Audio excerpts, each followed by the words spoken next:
Hey guys, this is Charlotte, and you're watching Going In Raw. Hey, Friendo, Steve here. And Larson. And welcome back to Going In Raw, the only pro wrestling podcast you'll be listening to right here at youtube.com/Steve and Larson. Available wherever podcasts can be found. Tape live at Twitch, twitch.tv/Steve and Larson. It's great. On the Twitch, of course, we've got our alert box, which whenever anybody follows us, Lex Luger strolls up and surveys the scene there at Nitro, and it reminds me of Pirate Larson. What's going on? What's going on? Larson. Yeah, this thing hurts my head. You got that little hat on there. Where's your sword? You got your sword to wave around? Oh, it's over there. It's too far away for me to reach. Yeah, it's too far away. It's on the bow. I'm here on the stern. I'm on the stern. It's on the bow, yeah. Right. Anyways, it's Pirate Week. Larson lost WrestleMania predictions, so he's a pirate. And then you still got to do your Royal Rumble prediction punishments as well. Yeah, I'm trying to maybe not next weekend, the weekend after that. What's the deal with your laptop? Is you getting that laptop back or what?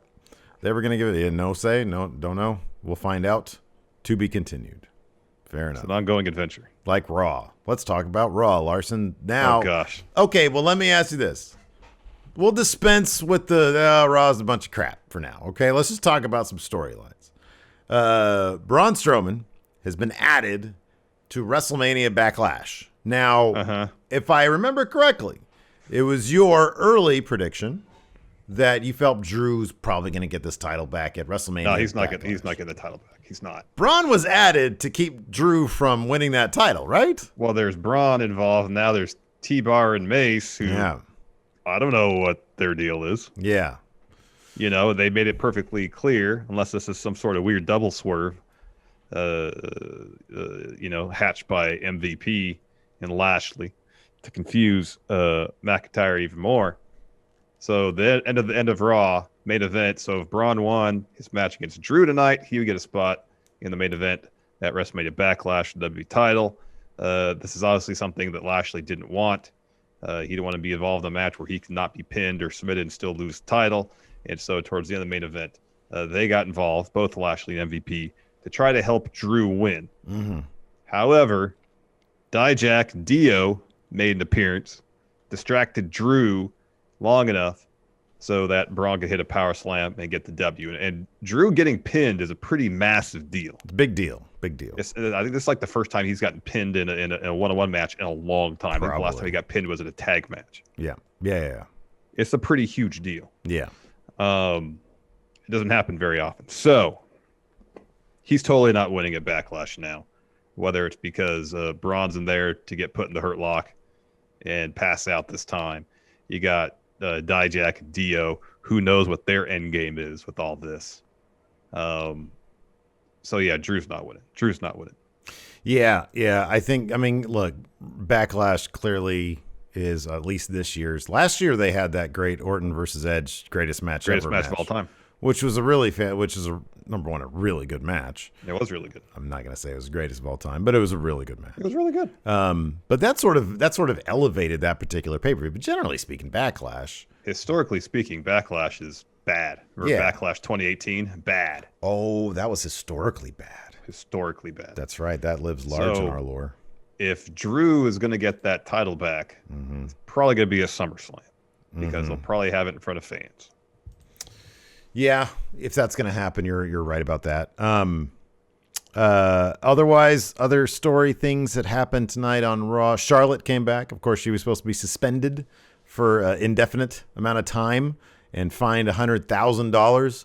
The continual usurping of Adam Pearce's authority by the Sonya Deville continues. She let in Charlotte literally through the back door and had her apologize to Eddie, the ref, and then lifted her suspension.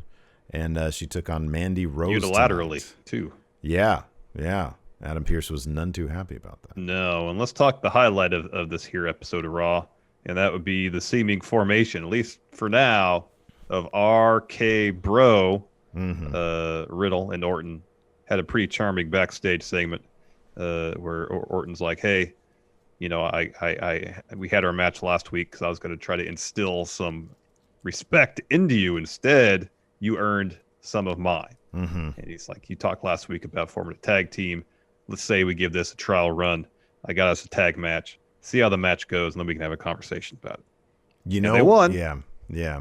One of the reasons why their backstage encounter was so charming is that Orton was the one guy so far who has been able to shut Matt Riddle up, which adds to the comedy, because when Matt Riddle goes on, it's not funny anymore. And obviously they're quite the odd couple. I do kind of wonder if this is my pure speculation, because this backstage segment was really good, and their tag match and their interaction, everything about it was very entertaining. I wonder if this was supposed to be Orton. Orton's going to turn on Riddle eventually. That's going to happen. But I wonder I'm actually surprised it didn't happen tonight. I wonder if that was supposed to happen tonight, and maybe they did the backstage segment first, and they're like, wow, this is pretty entertaining. Maybe we should just milk this a little bit longer, or at least maybe if it was supposed to happen next week, now they might have second thoughts about that, and are like, no, this is actually really good. Let's keep this going for a little while. Could be. Which would be smart anyways, because then you have, as an audience member, you develop more of an emotional bond with these characters. When the turn you want happens, them then to it's more succeed. Yes. Like the Festival of Friendship type stuff. Yes. I kind of feel like this is Orton, just like he maybe is entertained by Matt Riddle. He probably went somewhere. It's like, I want to work with this guy. Yeah, I think you're probably right about that. Otherwise, I mean, look, we let off a bunch of steam about Raw in the pre-show. Suffice to say, it's not good. It's not good. It's too long. It's dull. There's segments that are cringy. But the major problem is whatever story development happens, by and large, it's not involving enough for me to really get invested. It's just not. Yeah, dude, there's too much cut and paste as well, and I understand that sometimes you can cut and paste and have a different outcome. We did that at least twice. We had Braun and Drew with their tag team thing at the beginning, which they sort of reverse the roles. So Braun's I want the handicap match, and then Drew makes the save. It's all happening exactly the same way, except in this case, they end up losing the match instead of winning them. No, they still lost last week too. So the same thing happened, except it wasn't a DQ. Yeah. So we had that. We had, and then the other time it happened with Sheamus Open Challenge, where Humberto Carrillo answers again, and it ends up in a brawl. But this time Humberto gets the upper hand. It's just sort of copy and paste stuff where it's like, okay, we're running out of time. We need something for the show. We don't have time to come up with anything terribly inventive. What did we do last week? Do the same thing, just make a small tweak to it. And that's how we advance story. And it's like, it's just the most obvious, lazy way to advance any story. Yeah, it really is. It doesn't make for compelling TV at all. No. So, I mean, it's funny because in one of our Patreon questions, somebody asks, Raw is basically the land of the beasts, the big men. And yeah, it's Raw doesn't have, I mean, they have Riddle, but they don't have guys like SmackDown has, where it's like a ton of wrestlers, like good. And that's why they were able to open SmackDown last week with a 45-minute long segment, including a match, because they had 4 world-class wrestlers there, as opposed to big attraction guys. And there's room for all of them.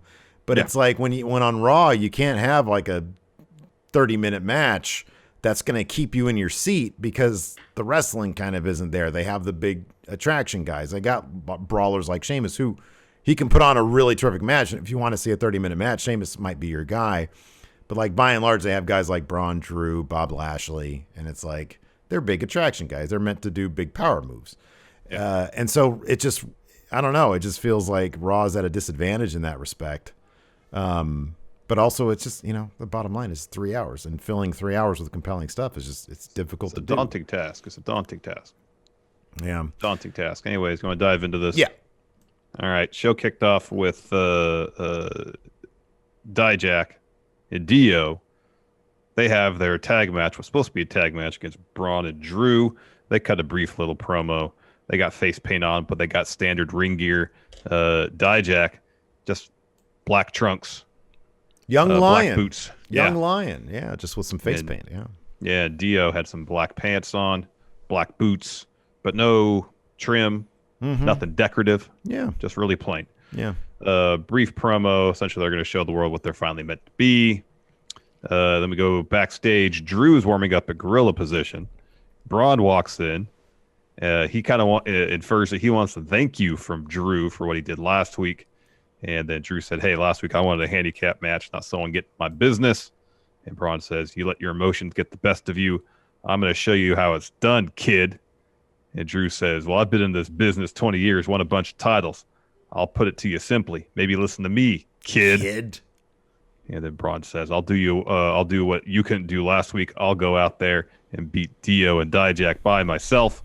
So Braun goes down the ring right as Mike Rome was about to say, this is a tag match. Snatches the mic from him and says, no, it's going to be a handicap match. Hands.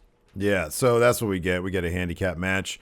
Braun, early on dominates, but it's not too long before Mace and T-Bar get the upper hand. Once again, they ignore the tag rules by just beating the crap out of Braun in the corner. Match gets DQ'd, and then Drew McIntyre comes down just like last week with Braun. Drew makes the save. I have here in my Steve notes, I'm assuming this will turn into a tag match now. So they go at it. Let's see here. Drew hits. Oh, man, how about that Dijak cell and that Future Shock? It was great. Not a lot of people like that size will spike themselves for a Future Shock. It's kind of great. Braun does his train thing, or according to Adnan Virk, makes a Jaws reference. We're going to need a bigger boat, he says. Yeah.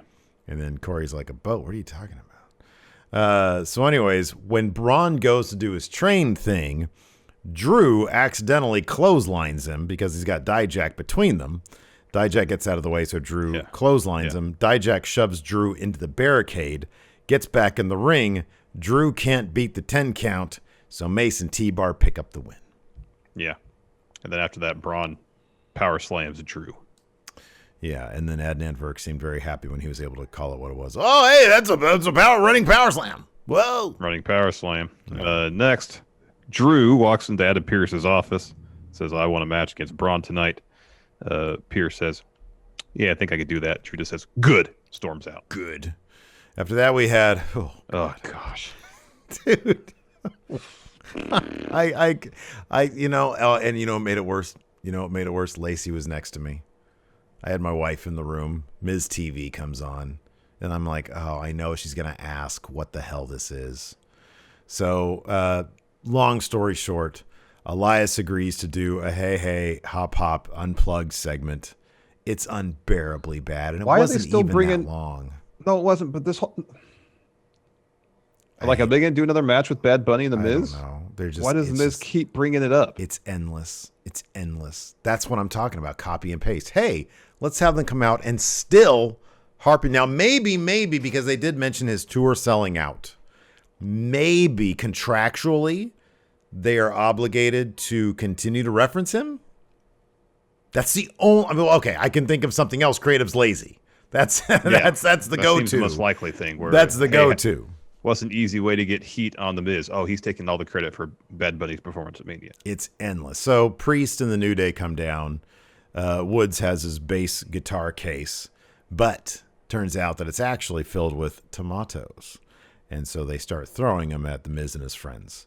We get our match after that. Miz, Elias, and Riker.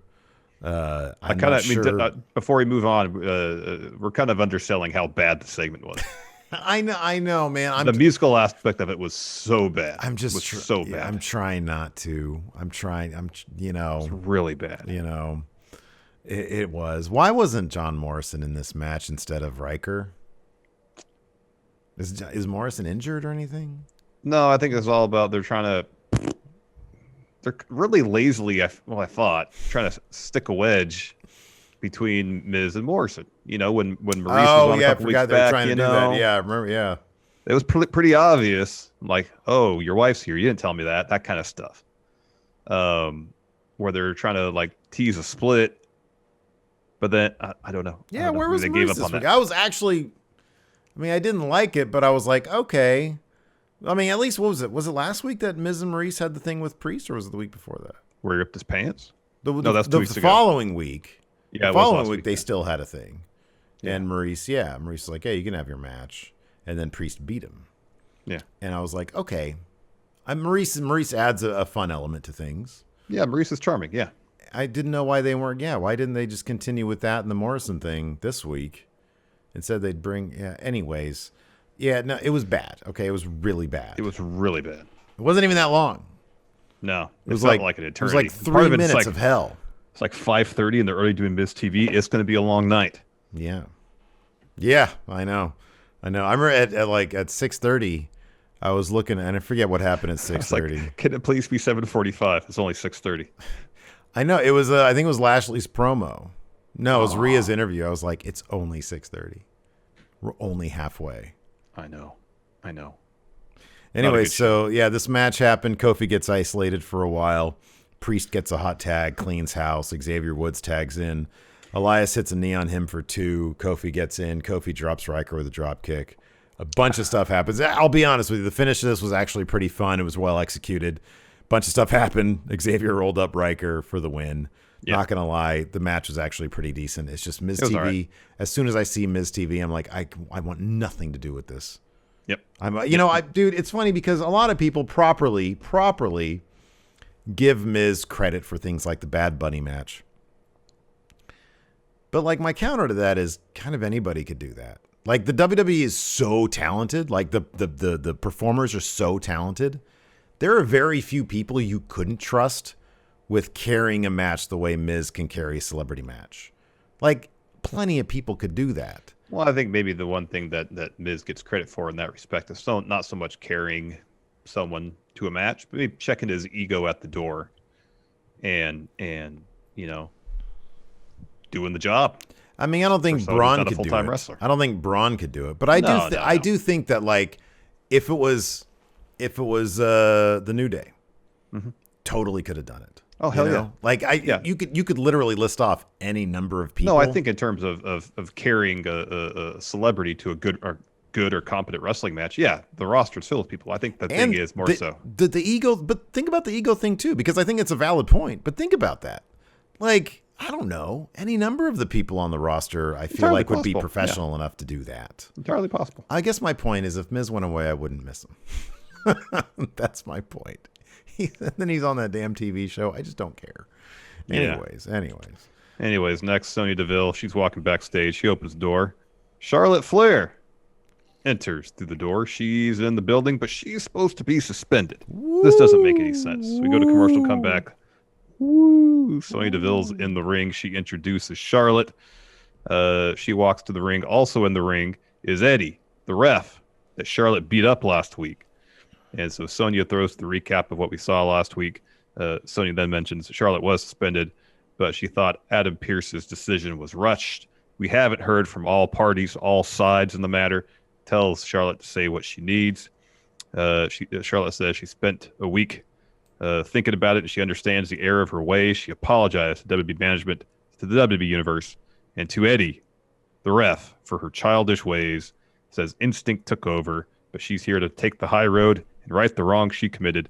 Again, apologizes to Eddie for manhandling him last week. Yeah, she really leaned into that too. I'm sorry I manhandled you last week. Yeah. Eddie accepts her apology, says, if I had seen Rhea interfere, then Charlotte, you would have won the match. So Sonya goes on. She lifts Charlotte's suspension. The whole time Charlotte's like, obviously stewing about something. It says, Charlotte will return to the ring tonight, and Eddie will ref that match. And Charlotte interrupts, says, there's one more thing. Eddie, you said you made the mistake, so you need to apologize to me. And he does. He does. And she says, good boy.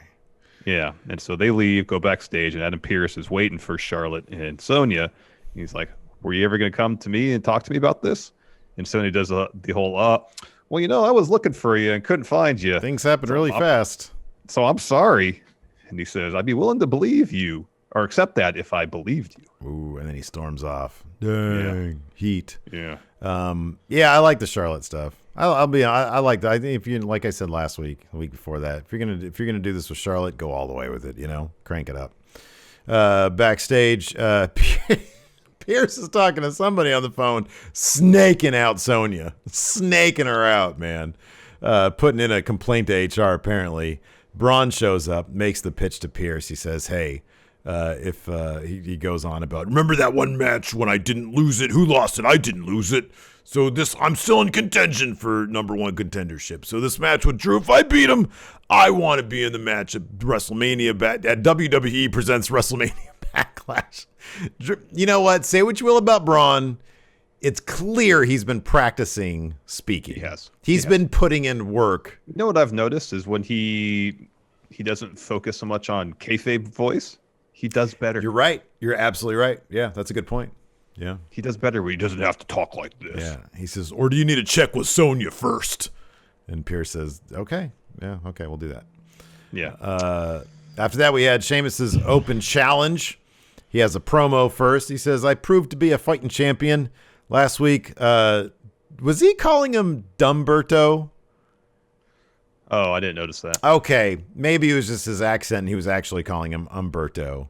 But I was like, that's silly. Anyways, he says, last week, Umberto added his name to the list of names of dudes trying to take my title.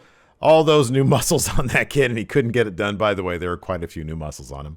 Yeah, he was jacked. He says, last week, after the successful debut of my open challenge, I've decided to do it again. If anyone wants another shot at the champ, come out here. But just know, this title's not going to be on the line. So Umberto shows up again. Sheamus cheap shots him again, starts beating on him. He gets back on the mic, but as soon as he does, Umberto attacks him from behind, sends him out of the ring. A beautiful suicide dive. Yeah, that was great. Sends Sheamus over the table. He launched himself like a bullet. That was just about picture perfect. It was great. So Sheamus is steaming mad. Obviously, is going to lead to more stuff between them. So good for Umberto to get some more TV time. Exactly. After that, we have an MVP and Lashley interview. They're asked about Braun being added to the match at WrestleMania Backlash. MVP tells him not to jump to conclusions. While people might, talk about speculation, they focus on reality. The reality is that himself and Lashley have some grievances to address. It says, I could give you a scoop, Kevin, couldn't I? But I won't. Oh, they walk off. Wow. After that, we had a Rhea Ripley interview. She says, so this is really basic stuff. I mean, she had like 3 lines. She said, I liked watching Charlotte get fined $100,000. Maybe our paths will cross one day. Looking forward to my match tonight. It was the most generic stuff. Like, Rhea could be really good on the mic. Dude, I know. Ever since she got called up to Raw, it's like, I don't know. It's like either they're giving her the scripts right before she does the promos. There's no one knows who her character is yet, which kind of feels like what it is, Dude, no, like on Raw. So NXT, here's the thing. I believe at NXT, they're like, well, we can't really have it both ways. Because to prepare our people for main roster means we would have to give them their scripts 5 minutes before we go live. And that makes for a shit product. We're not going to do that. So when they get to main roster, in that respect, they're just going to have to figure it out, which I think Triple H has probably realized at this point. No matter how well we prepare them, it's an entirely different game there. It is. And they're going to be at the whims of Vince McMahon. I think to a degree they've given up on preparing them for main roster in that regard, at least. They'll prepare them in terms of wrestling for television. Yeah, right. Yeah.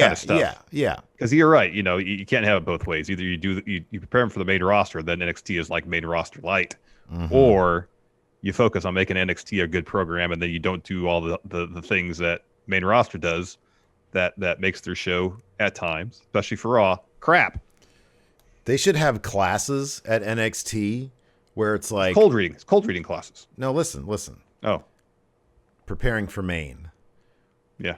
Class number, like the first week, right? Learning how to go sit in front of a door for 4 hours, right? Yeah. And then class number 2, pitching 15 ideas and learning to deal with rejection on all of them.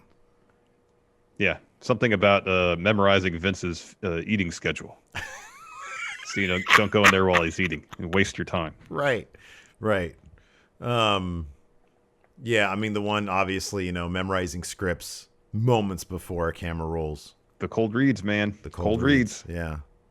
Just because Rhea, it feels like Rhea's just standing there reciting her lines. Mm-hmm.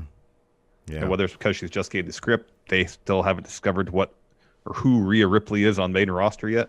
I don't know. I just don't think that they think about who is this person. They're like, oh, you're a badass.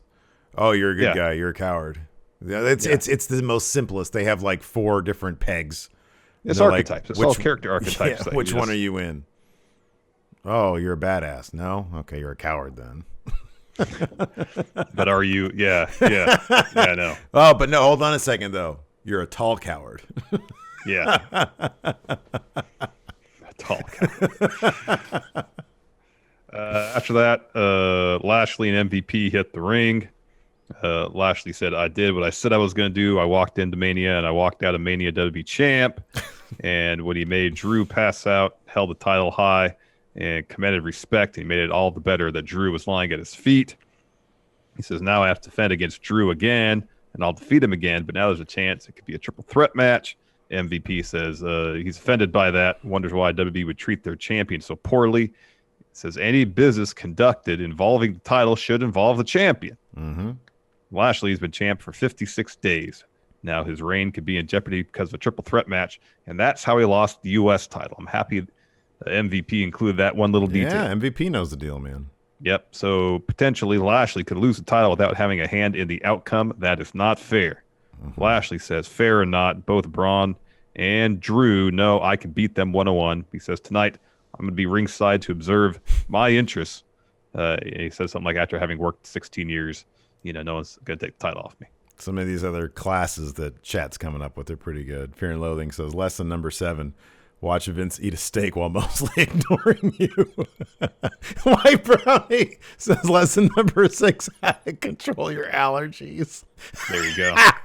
Gareth says, class number 3, how to sit in the dark room. Oh, wow, for a year. And not For a lose your year. mind. Next, we had probably the highlight of the show. Matt Riddle has an interview. He's asked how he feels after losing to Orton last week. He says he feels awesome. Feels like he's scooting on a scooting high, like he's scooting high through the clouds. Not just Cloud 9, Cloud 12. Says Randy is a legend killer. He's an apex predator. Still don't really know what that means. He's also a viper. He's a snake. And last week, I squished him like Ricky Tikki Tavi, like a mongoose. And Orton steps in. And he says, I don't know what planet you're from. And what does Riddle say? I'm from planet Earth. Bro. And then Orton does this. Orton was so good here. I know we have nothing in common. No, we're both from planet Earth, bro. He said, I underestimated Riddle. I underestimated you last week. I was going to give you a lesson of respect, but in the process, you earned mine. And he says, you talked last week about a tag team. That if we were going to beat a tag team, the name would be RKBro. It's a catchy name. What do you say we give it a try tonight? He said, Oh, go ahead. Go ahead. Oh, he was just like, I'm so down, bro. We can have, because Orton says, I took the liberty of getting a match for us tonight. Yeah. So I'm so down. We can get matching snake skin suits. Yeah. Orton didn't shush him. He just did. Yeah. It's so Riddle buttons he zips his lip. Zips his lips. Yep. And he says, we'll see how it goes tonight. We'll talk afterwards. Pretty charming. It was really good stuff. Backstage, Nia Jax is complaining about Charlotte. Shayna says we need to lose the distractions like Reginald over here. She brings up what happened on SmackDown. Then a PA gives Nia some flowers. And she's like, oh, Reggie, that's so nice of you. And he's like, I didn't give those to you. And then Angel Garza comes up and spits some game at Nia Jax right in front of her man, Reginald. And she's all very charmed by that. And he walks off, and she sees Mandy and Dana. Says, hey, could you put these in water for me?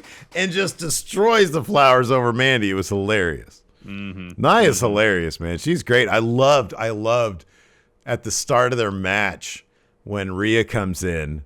Nia and Shayna are already in there, and Nia starts doing the sign of the devil to throw up the horns to Rhea. It was pretty funny stuff. She's funny, man.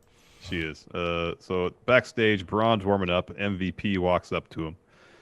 Says Lashley doesn't appreciate Braun groveling to get in the title match at Backlash. Braun says if Lashley has something to say to him, he can say it to my face. He says, while you're at it, delivering messages, MVP, here's one for Bobby. Once I, Braun, defeat Drew tonight, going to win at Backlash, and there's nothing anyone can do about it. After that, we had Orton and Riddle versus Cedric Alexander and Shelton Benjamin. Riddle, for the majority of this match, got his ass kicked. Shelton and Cedric were working the knee and the leg, yeah. Eventually, he gets the hot tag to Randy, who goes off on Shelton. He drops a beautiful RKO out of nowhere on Cedric, who came flying in from the top. That took care of Cedric. Randy's about to hit a draping DDT on Shelton, and Riddle comes to, and he's begging for a tag, and he's like, come on, man, let's do this. And so Orton reluctantly agrees, lets Riddle tag in, hits that draping DDT. Riddle hits Floating Bro for the pin. And, of course, Randy Orton goes and he poses in front of him. Bro does his thing, and Orton looks at him and just sort of shakes his head and walks off. But as he's walking up the ramp, he's smiling because he's like, okay, this is pretty fun. Well, even before that, or after they won, Riddle goes to Orton and gives him a hug. Yeah. Orton just goes, don't do that. Yeah. Don't do that. Yeah, that was good stuff. He says, "Rest, raise her hand," and then the pose. They got good Orton chemistry. walks out. They do. After that, Asuka, Naomi, and Lana against Nia Jax, Shayna Baszler, Rhea Ripley. So I don't know. Fairly early in the match, Rhea has the upper hand. Mandy and Dana walk down the ramp. Shayna goes over there, trying to cut off whatever distractions might, distract Nia at the pass. They throw a bucket of water at her.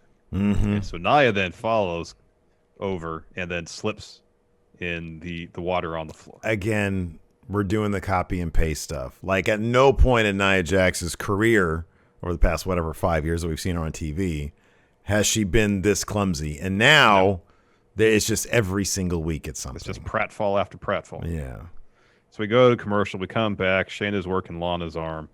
Lana hits a jawbreaker, hits some moves. Eventually, though, Shayna hits a knee. Nia's in, hits a slam. Down the stretch, Rhea hits Naomi with a riptide. However, Lana had already tagged herself in. Rhea did not know. Lana hits Rhea with a crossbody off the top, gets a 2, leaps towards Rhea. Rhea catches her. There's stuff happening down the floor that takes out Asuka. And then Lana reverses that to a crucifix pin. Rhea kicks out, boots Lana in the head, hits Riptide. Then Nia tags in, hits a leg drop for the win. I'll tell you what, man, I was that crucifix pin. I thought Lana was going to roll up Rhea. I know, me too. I know. I was like, oh, I wonder if Shayna prepared her for that. Let's see here. Backstage, this was a nice little moment between Sonya and Mandy Rose. First time I think we've seen them interact since Sonya's been back. She basically tells Mandy that Charlotte is her opponent tonight, but there's some acknowledgement there. It was pretty good stuff. Yeah. Alexa's Playhouse is next. She's talking about Lily being her BFF. Lily understands her. She's a mentor, a little devil and angel on her shoulder. But now we can all have a Lily of our own. All you got to do is ask nicely, and tells us all watching at home to come closer to televisions, look her in the eyes, think dark thoughts, think twisted thoughts. We all have them. Now repeat after me. Lily, Lily, Lily. Now picture something peaceful. Take a deep breath. Inhale, exhale. Think about how peaceful it is, and they do a jump scare where Lily pops up on the screen. Yeah, they're showing all sorts of stock footage of peaceful things, and then they do the Lily jump scare thing. Yeah. And Bliss laughs, says it was Lily's idea, but to be honest, she thinks Lily is getting restless. It's time to let her play with the rest of WWE. She says, don't blame me for what's going to happen next. Lily made me do it.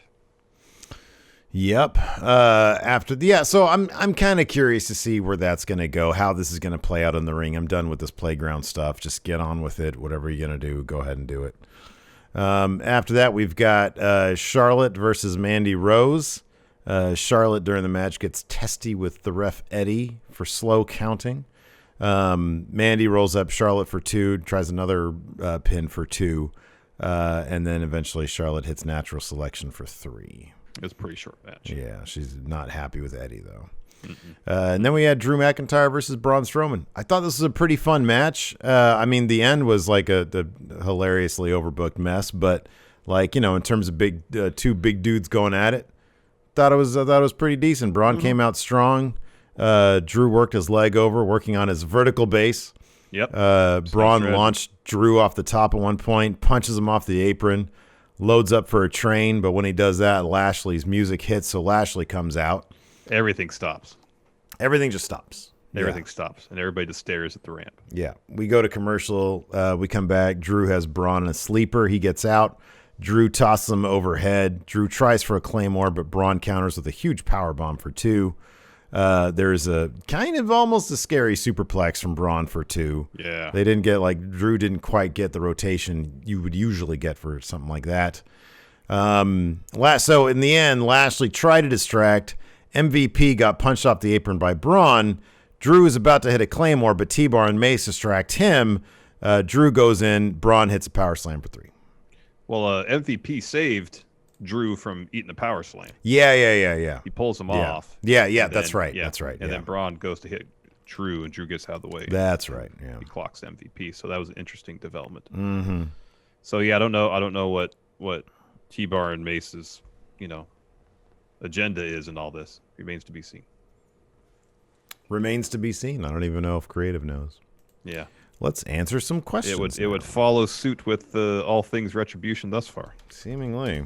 I got a thread up here on the Patreon. I wanted to give a quick shout out before we do these questions. We do have a couple new patrons over there on the Patreon, at patreon.com/Steven Larson.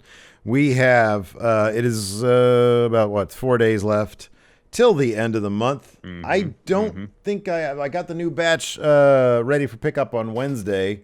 But yeah, you get a comic book, you get some stickers, you get an 8x10 signed by me and Larson. You get all sorts of cool stuff at the $20 mark. It's a Friendo Care Package. You can take a closer look at that stuff over at the website at Patreon.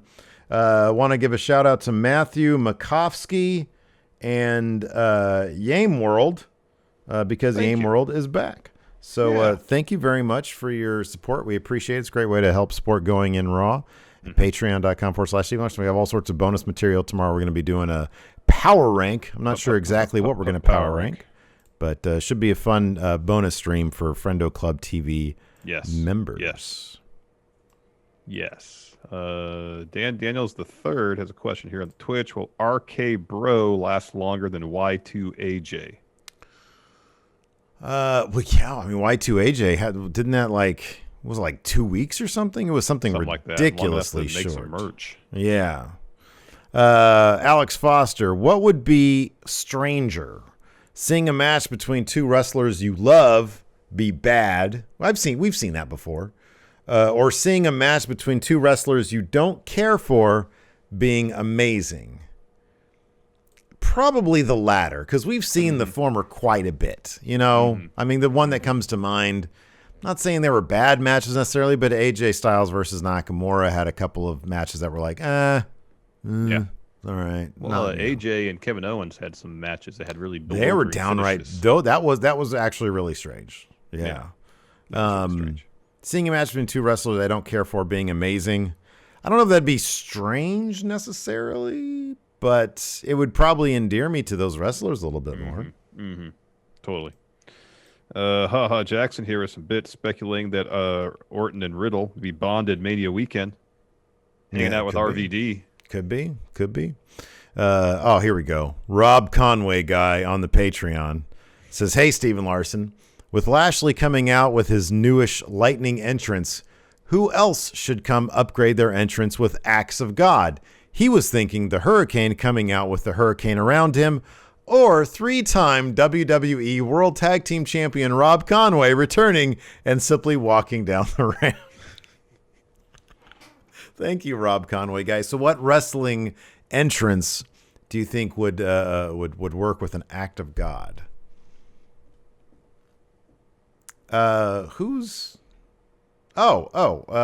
Obviously Bronson Reed would have a tsunami escort him to the ring.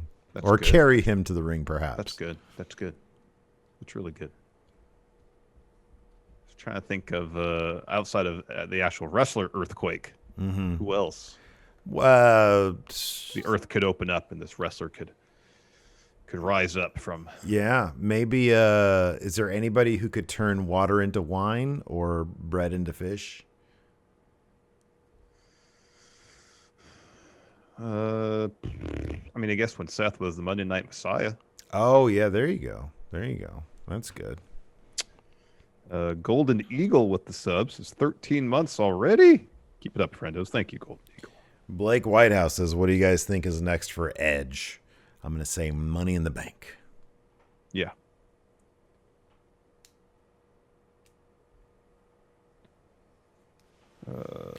Moses opposes, if you were given 6 wrestlers to put in a match, would you book a gauntlet match or a 6-man elimination match?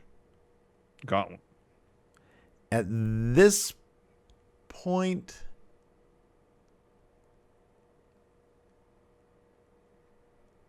yeah, gauntlets are usually the thing.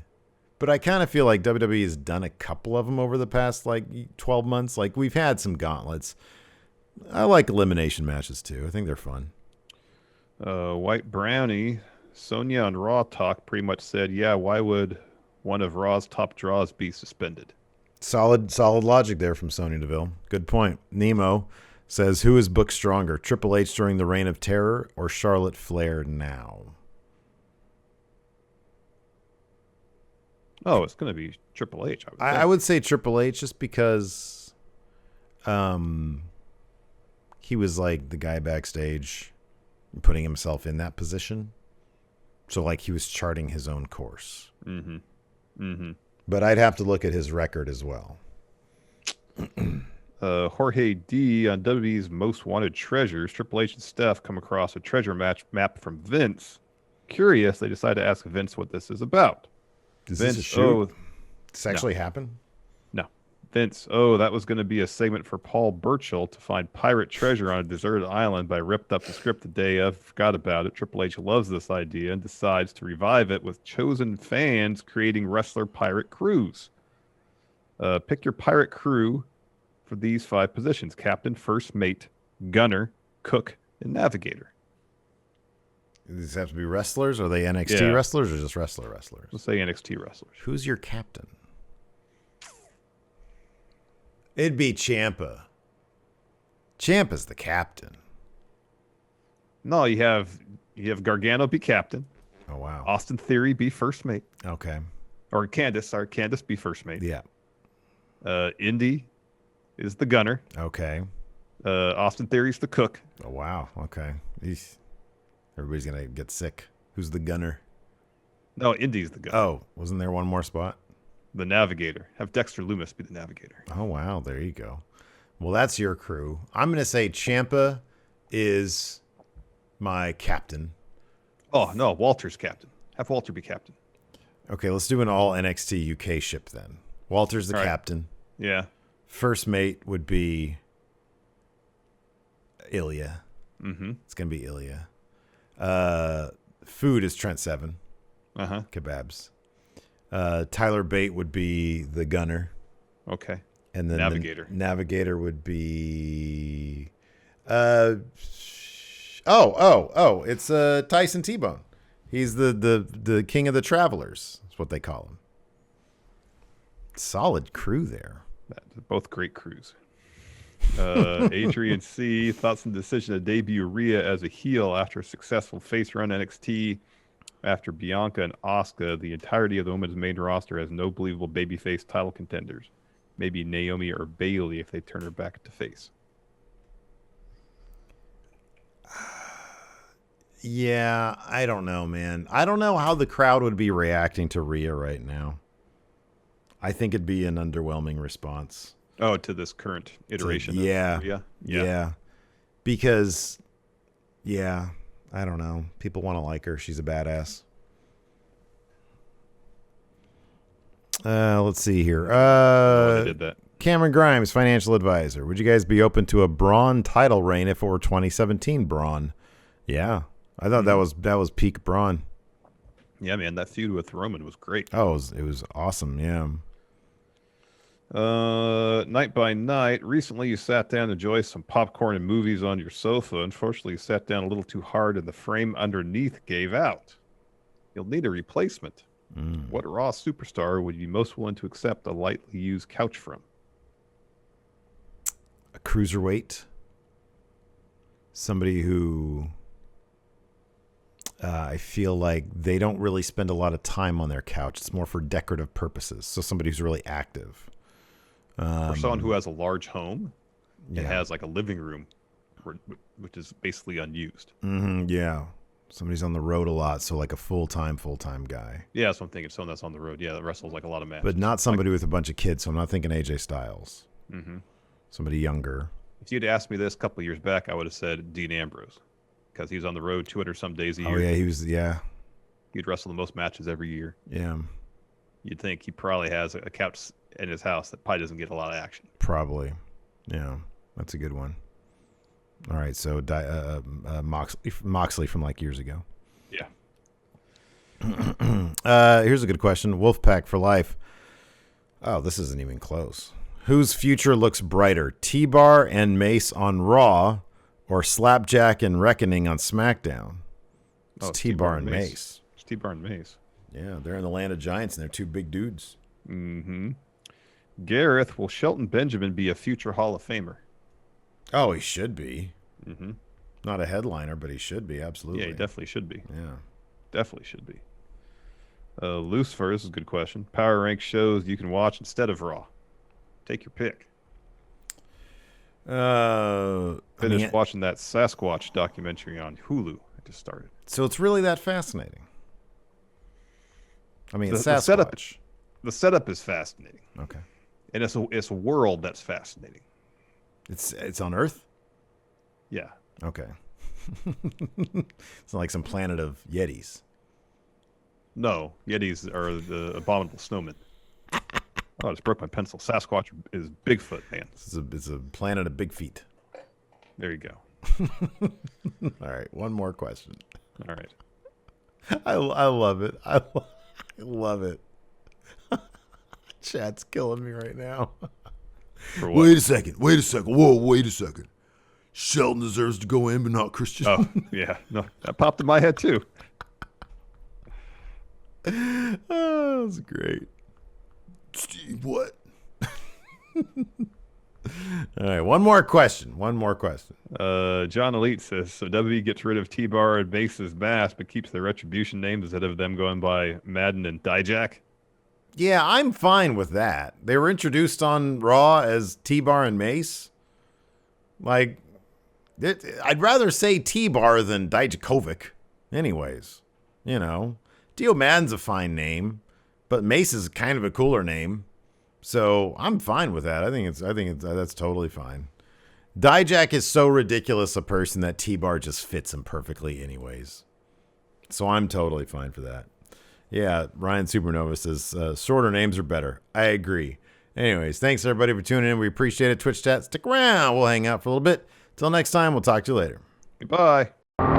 Help support Going In Raw today by becoming a Friendo Club TV member.